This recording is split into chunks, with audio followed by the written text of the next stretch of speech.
పట్టిస్తున్నాడు కనుక ఆయన ఆలోచనలు మాకు తెలుసు కనుక అందువల్ల ఆయన మీద మాకు విశ్వాసం లేదు కానీ మేము చెప్పాను తప్ప వేరే ఏం లేదు.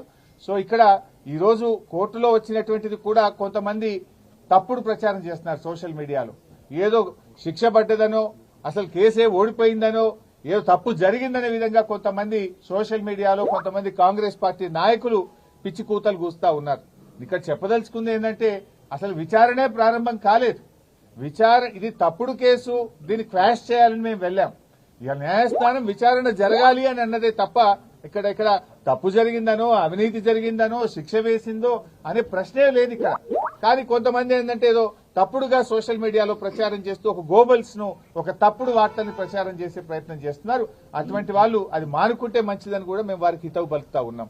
సో ఈ రోజు తప్పకుండా మేము సంపూర్ణమైన విశ్వాసంతో ఉన్నాం. ఇది ఒక తుఫైల్ కేసు. మా ఆర్ఎస్ ప్రవీణ్ చెప్పినట్టు ఇది 100% తుఫైల్ కేసు. ఫైనల్ గా ఇందులో ఎలాంటిది కూడా బయటకు వచ్చేది లేదు. అసలు ఒక రూపాయి రాష్ట్ర ప్రభుత్వ ఖజానా నుంచే పోయింది లేదు. రాష్ట్రానికి ఆదాయం వచ్చింది తప్ప రాష్ట్రానికి జరిగిన నష్టమేం లేదు. రాష్ట్ర ప్రయోజనాల కోసం చేసిన తప్ప కేటీఆర్ గారు స్వంతగా తన కోసం చేసినటువంటిది కాదు. అందువల్ల ఆయన మాకు ఆ విశ్వాసం ఉంది కనుక 9వ తేదీ ఆయన ఏసీబీ విచారణకు వెళ్తారు. వెళ్లి అన్ని రకాలుగా మేము సహకరిస్తాం. మేము ఫర్దర్ గా లీగల్ యాక్షన్ మీద మా న్యాయవాదులు ఇచ్చే సలహా మేరకు మేము ముందుకు వెళ్తాం. ఏముంటది అంటే దానికి ఏం భయపడతాం. ఇవాళ చేస్తాడా రేపు చేస్తాడా ఈ అక్రమ అరెస్టులకు మేము భయపడేటోళ్ళం కాదు. ఇదేం మాకు కొత్త కాదు కదా. సమైక్య రాష్ట్రంలో తెలంగాణ ఉద్యమంలో ఆంధ్ర పాలకుల మీద చిచ్చర పిడుగులాగా పోరాడినటువంటి చరిత్ర బీఆర్ఎస్ పార్టీకి ఉన్నది. గతంలోనే మేము అరెస్ట్ అయినాం. తెలంగాణ కోసం పోరాటంలో కేటీఆర్ గారు అరెస్ట్ అయ్యి వరంగల్ జైల్లో పడ్డారు. మా నాయకులందరూ కూడా అరెస్ట్ అయ్యి జైళ్లలో పడ్డారు. ఏం జరిగింది? తెలంగాణ రాష్ట్రం వచ్చింది. ఈ రాష్ట్రానికి మేలు జరిగింది. ఇవాళ రేవంత్ రెడ్డి గారు మీరు అన్నట్టు ఇవాళ అరెస్ట్ చేస్తాడా రేపు అరెస్ట్ ఆయన ఇష్టం. చేస్తే చేయని ఇది అక్రమ అరెస్టు. మాకు న్యాయస్థానాల మీద నమ్మకం ఉంది. దానికి మేము భయపడం. తప్పకుండా లీగల్ గా ముందుకు పోతాం. 9వ తేదీ వాళ్ళు నోటీస్ ఇచ్చారు. డెఫినెట్ గా 9th నాడు కేటీఆర్ గారు మేము హాజరవుతాం. మొన్న కూడా హాజరయ్యారు కదా. 45 నిమిషాలు రోడ్డు మీద నిలబెట్టినా కూడా ఓపిక్ గా నిలబడి నేను విచారణకు వెళ్తాను అని అంటే కూడా వాళ్ళు విచారణకు లోపలికి తీసుకోకుండా రోడ్డు మీదనే ఆ లెటర్ తీసుకొని మాకు రిసీవ్డ్ కాపీ ఇచ్చారు. అడ్వకేట్ విషయంలో ఏం చేయాలి అనేది చూడాలి. గతంలో there are lot of precedences. Rahul Gandhi గారు ఈడీ ఆఫీస్కి పోతే వెంట అడ్వకేట్లు వెళ్ళలేదా? గతంలో అడ్వకేట్లు వెళ్ళలేదా? అడ్వకేట్లు వెళ్తే తప్పేంటి?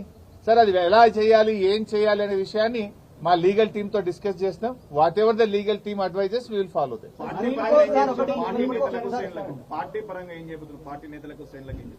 ఏం చేయాలని మేము ఆలోచిస్తాం. మేము కూడా డెఫినెట్ గా పార్టీ ముఖ్య నాయకులందరూ కూడా ఇక్కడ సమావేశం అయి ఉన్నాం. గవర్నమెంట్ యొక్క చర్యల్ని బట్టి పార్టీ పరంగా మేము ఎలాంటి నిర్ణయాలు తీసుకోవాలనే దాని మీద చేస్తాం. ఒకటి మాత్రం క్లియర్ బై సార్, ఆయన అరెస్ట్ చేయని ఇంకా 100 కేసులు పెట్టని రేవంత్ రెడ్డి ప్రశ్నించడం ఆగది. రేవంత్ రెడ్డి ఈ ప్రభుత్వం ప్రజలకిచ్చిన హామీలు అమలు చేసే విషయంలో బీఆర్ఎస్ పార్టీ పోరాటం ఆగదు. We will go on fight. ఆయన మీద పోరాటం చేస్తూనే ఉంటాం. ఆయనను ప్రశ్నిస్తూనే ఉంటాం. వాళ్ళ అవినీతిని బయటపెడుతూ ఉంటాం. వాళ్ళ ఫెయిల్యూర్స్ ను కూడా ప్రజాక్షేత్రంలో బట్టబయలు చేస్తాం. ప్రజల పక్షాన, రైతుల పక్షాన, మహిళల పక్షాన, కార్మికుల పక్షాన మా పోరాటం కొనసాగుతుంది. బైసాబ్ దాని మీద నిన్ననే కేటీఆర్ గారు కూడా స్పష్టంగా చెప్పారు. గ్రీన్ కో ఒక రూపాయి రాష్ట్ర ప్రభుత్వం ఇచ్చిందే లేదు. అసలు నీకు ఎవరికైనా కంపెనీకి నువ్వు సాయం చేస్తే వాడు నీకు ఉల్టా పైసలు ఇస్తే అక్కడ అవినీతి. గ్రీన్ కో ఈ రాష్ట్రంలో కాంట్రాక్ట్ చేసింది లేదు. గ్రీన్ కోకు రాష్ట్ర ప్రభుత్వ ఖజానా నుంచి 1 రూపాయి ఇచ్చింది లేదు. ఇంకా అవినీతి అనే ప్రశ్న ఎక్కడిది? గ్రీన్ కోకు ఏమిచ్చింది రాష్ట్ర ప్రభుత్వం? కాంట్రాక్ట్ ఇచ్చిందా? డబ్బులు ఇచ్చిందా? గ్రీన్ కోకు మేము చేసిన సాయం ఏంది? అసలు 1 రూపాయి గ్రీన్ కోనే ఉల్టా ఖర్చు పెట్టింది హైదరాబాద్ ఇమేజ్ కోసం, హైదరాబాద్ బ్రాండ్ ఇమేజ్ కోసం. గ్రీన్ కో వాళ్ళ సొంత డబ్బులు పెట్టి ఈవెంట్ నిర్వహించారే తప్ప రాష్ట్ర ప్రభుత్వం గ్రీన్ కోకి ఇచ్చింది అయితే ఏం లేదు కదా. హైదరాబాద్ మాదాపూర్ లోను మచిలీపట్నంలోను ఏసీబీ రైట్ సైడ్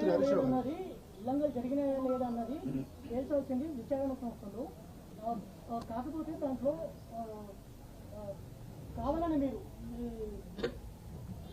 వైసాబ్ విచారణ జరగడానికి వెళ్ళింది కదా కేటీఆర్ గారు. ఏసీబీ నోటీస్ ఇస్తే మేము ఎక్స్టెన్షన్ ఇస్తాము, మాకు బిజీ ఉన్నాము, మళ్ళీ వస్తామని కూడా చెప్పలే. వాళ్ళు ఇచ్చిన టైంకు ఇచ్చిన తేదీకి కేటీఆర్ గారు నిజాయితీగా ఏసీబీ ఆఫీస్కు పోయినాడు. ఎందుకంటే ఆయన తప్పు చేయలేదు కనుక ధైర్యంగా నిర్భయంగా ఆయన విచారణకు హాజరయ్యాడు. రేపు 9వ తారీఖు పిలిచారు, తప్పకుండా వెళ్తాడు ఆయన. దానికి మేమేం, ఎందుకంటే మేము తప్పు చేయలేదు, ఇక్కడ అవినీతి జరగనే లేదు లేదు లేదు, అవినీతికి ఆస్కారమే లేదు. అందువల్ల ఇక్కడ ఎవరు మేమెవరం కూడా భయపడే పరిస్థితే లేదు. సారీ, కాళేశ్వరం దట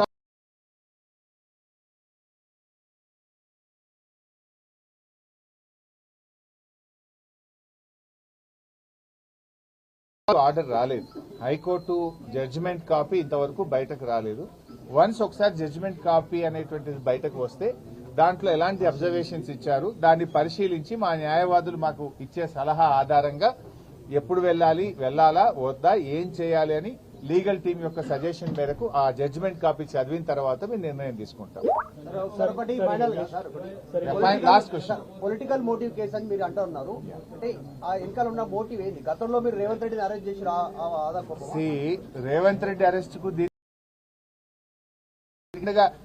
నోట్ల కట్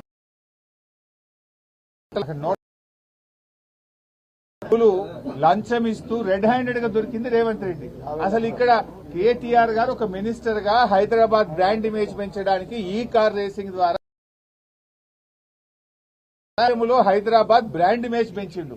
కేటీఆర్ రాష్ట్రానికి మేలు చేసిండు, హైదరాబాద్ కి మేలు చేసిండు, అంతే తప్ప రాష్ట్ర ప్రభుత్వ ఖజానా నుంచి ఆ కంపెనీకి నయా పైసా కూడా ఇయ్యలే కదా. డబ్బులంటూ ఇస్తే కదా నీకు ఏదైనా వాపస్ వస్తే కదా అవినీతి అనేది. నువ్వు రూపాయి ఇచ్చింది లేదు, చారన్నా నీకు వచ్చింది లేదు, ఇంకా అవినీతి ప్రశ్న ఎక్కడదండి? ఆయన్నేమో నోట్ల కట్టలతో రెడ్ హ్యాండెడ్ గా దొరికిండు. అసలు ఆ కేసుకు ఈ కేసుకు లింక్ ఏముంది? మోకాలకు బోడగుండుకు పెట్టినట్టు. Thank you.